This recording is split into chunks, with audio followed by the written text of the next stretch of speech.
আচ্ছা, এখন আমরা যাবো হচ্ছে রেড শিফট। রেড শিফট হচ্ছে কি যে আমাদের ওয়েভলেন্থ দেখা যাচ্ছে খানিকটা হচ্ছে রেডের দিকে শিফট করে, মানে ওয়েভলেন্থে রেডের দিকে শিফট করে।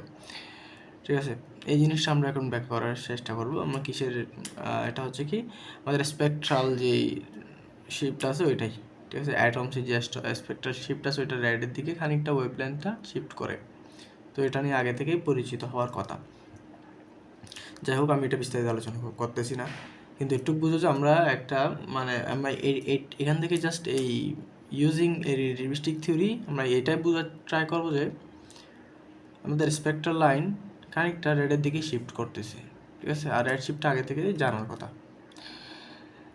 তাহলে আমরা প্রথমেই কিছু আইডেন্টিক্যাল অ্যাটমস ভাইব্রেটিং করতেছে গ্র্যাভিটেশনাল ফিল্ডে, সেটা ধরে নিতে পারি, এবং আমরা যে কোনো একটা তাৎক্ষণিক মুহূর্তে স্টেশনারি ধরে নিতে পারি ওটাকে, এবং সেই কোঅর্ডিনেট সিস্টেমে কোঅর্ডিনেট সিস্টেম সেটা হচ্ছে কি আমাদের একটা স্পেরিক্যাল কোঅর্ডিনেট সিস্টেম লাইক আর, থিটা, ফাই এবং টি। যদি এখানে টি হচ্ছে একটা চতুর্থ ডাইমেনশন, সো এখানে আমরা এগুলো একটা মিওনাসকি স্পেসে ধরে নিতে পারি। এরপর আর কি আমাদের কি এই শর্ট সাইড যে ম্যাট্রিক আছে, তো লাইন এলিমেন্ট, ওটা তো আমরা এটা জানি, এবং এটাকে জাস্ট মানগুলা বসানো আর কিছু না। তো এখানে দেখা যাচ্ছে যে আমাদের ফর স্টেশনের যে অ্যাটম আছে, স্টেশন অ্যাটমের জন্য যেহেতু মুভ নাই, সো এখানে ডিআর ডি টিটা ডি ফাই ইকুয়াল টু কত অবশ্যই জিরো হবে, জাস্ট ডিটি থাকবে কারণ সময় তখনও চলতে থাকবে। ওই জন্য আমরা জাস্ট এই ডিএস স্কোয়ার ইকুয়াল টু এই টার্মটা পাই। আচ্ছা, তাহলে আমাদের একটু পর্যন্ত শেষ। এখন আমরা দেখা যাচ্ছে কি গ্র্যাভিটেশনাল, যখন আমি যদি গ্র্যাভিটেশনাল প্রি পার্ট ধরি, এটা কিন্তু গ্র্যাভিটেশন প্রি পার্ট না, কিন্তু এটা হচ্ছে গ্র্যাভিটেশন প্রি পার্ট। কেন আমাদের এই দুইটা জিনিস চিন্তা করা লাগতেছে, কারণ এখানে হচ্ছে কি ওই ঘটনাটা ঘটতেছে, আর এখান থেকে আমরা হচ্ছে অবজার্ভ করব এমন ধরনের। তাহলে গ্র্যাভিটেশনাল ফ্রি পার্টের ক্ষেত্রে আমরা তাহলে ফ্রি পার্ট অফ স্পেস, সেখানে আমরা এম ইকুয়াল টু জিরো, কারণ গ্র্যাভিটেশনাল ফ্রি পার্ট মানে কি সেখানে কোনো কি নাই, গ্র্যাভিটেশন মাস নাই, দ্যাট মিনস এটা জিরো। এবং ওইটার জন্য আমরা ধরে নিতে পারি আমরা একটা ইকুয়েশন পাচ্ছি, ওটা কি ds square equal to dt square. এটা হচ্ছে আমাদের প্রপার টাইম ইন্টারভালে নির্দেশ করতেছে আর কি। আচ্ছা, তারপর হচ্ছে কি আমাদের due to invariance of the metric ds under arbitrary coordinate transformation, যেহেতু আরবিট্রারি কোঅর্ডিনেট ট্রান্সফরমেশনে যেহেতু এই ডিএস ম্যাট্রিক্সটা যেহেতু কী থাকছে ইনভেরিয়েন্স থাকে, সেই জন্য আমরা এই ডি থিটা ডিটি স্কোয়ারকে আমরা 1 - 2m আর ডিটি আকারে লিখতে পারি। হ্যাঁ, মানে দুইটা টাইম আমরা কী করে দিলাম, রিলেট করে দিলাম।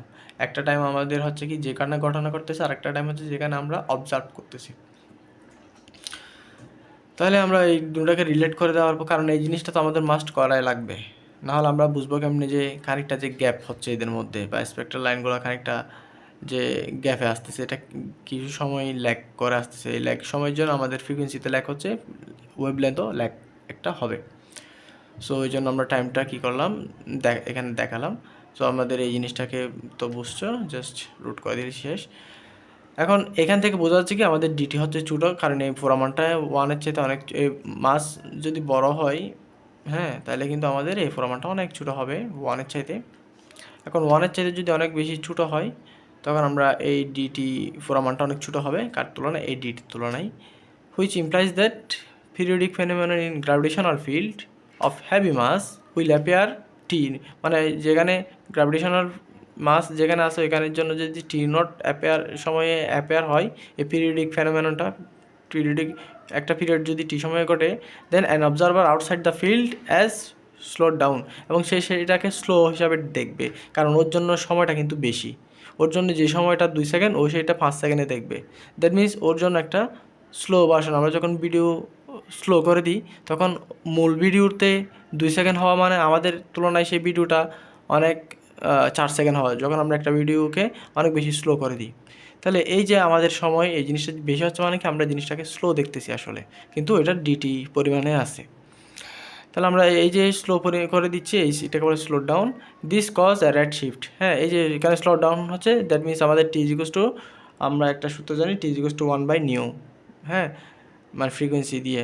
সো এখানে কিন্তু কী হবে, খানিকটা সময়ের কালক্ষেপণ ঘটবে।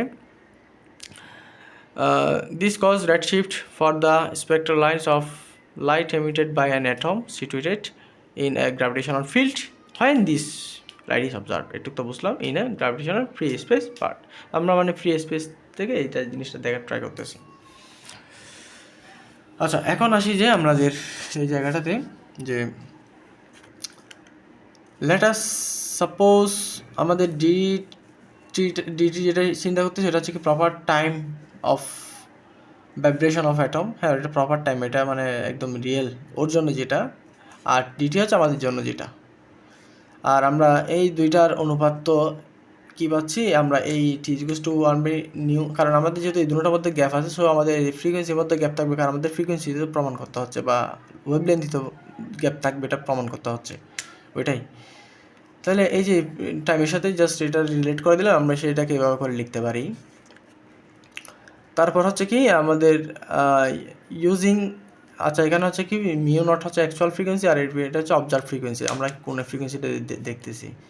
সুতরাং আমরা বলতে পারি কি ইউজিং 4, আমরা এই 4-এ কী দেখছিলাম, আমরা 4-এ দেখছি কি DT/এটা, সো এটাকে এদিকে নিব আর এটা থাকবে, সেই জিনিসটা এখানে করলাম, এটাকে এইদিকে নিলাম আর এই জিনিসটা থাকলো, আর এটা আমরা এভাবে করে লিখতে পারি। এখন এটাকে আমরা যদি একটু কী করি, এক্স যদি অনেক বেশি ছোটো হয় তখন 1/1 - nx লিখতে পারি। সো এটাই এইখানের যিনি জন্য মিন করতেছে 1 - m/r লিখতে পারি। ঠিক আছে, যেহেতু এখানে 2 আছে, এখানের অ্যান্ড কত, এখানে হাফ, সো এইটার 2 কিন্তু কাটা যাবে আর থাকবে m/r। তাহলে আমরা এখান থেকে b/v0 পাচ্ছি এত, এবং জাস্ট এখানে আমরা কি করব, 1টা এই সাইডে নিব এবং কাজ করব, এই জিনিসটা পাচ্ছি। এই জিনিসটা পাওয়ার পর আমরা এই জায়গায় ডেল নিউ বলতে পারি এবং -m/r মিউ নট বলতে পারি।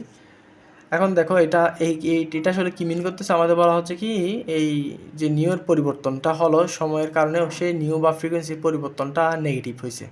নেগেটিভ হয়েছে মানে কি ফ্রিকোয়েন্সিটা খানিকটা কমে গেছে, মানে কম ফ্রিকোয়েন্সির দিকে যাচ্ছে। ঠিক আছে, মানে আমাদের ওই যে ফ্রিকোয়েন্সিটা যেটা রিয়েলে ঘটতেছিল, ওই ফ্রিকোয়েন্সিটা যত বেশি হবে আমাদের কমের পরিমাণটা কিন্তু তত বেশি হবে। ঠিক আছে, তত বেশি হবে মানে আমরা তত কম ফ্রিকোয়েন্সির দিকে দাবিত হব। এটাকে বলা হচ্ছে কি shift towards the lower frequency, shorter frequency. বুঝছি? আচ্ছা, তাহলে এই কথাটা আমরা বলছি যে এখানে যে রিসিভড, এটা আমাদের কি, এটা হচ্ছে কি দ্য শিফট টওয়ার্ডস শর্টার ফ্রিকোয়েন্সি, এই কথাটাই মূলত এখানে বললাম। This is known as red shift. আচ্ছা, আমরা যখন শর্টার ফ্রিকোয়েন্সির দিকে যাই, শর্টার ফ্রিকোয়েন্সি কার, লাল লাইট বা লাল কালারের লাইট অথবা গোলাপি কালার লাইট, মানে যেগুলা এই ধরনের শর্টার আছে ওইগুলার জন্য বলা হচ্ছে কি red shift of spectral lines. হ্যাঁ, মানে রেডের দিকে শিফট হচ্ছে, নট লাল দেখাবে কিন্তু রেডের দিকে শিফট হচ্ছে বোঝাচ্ছে।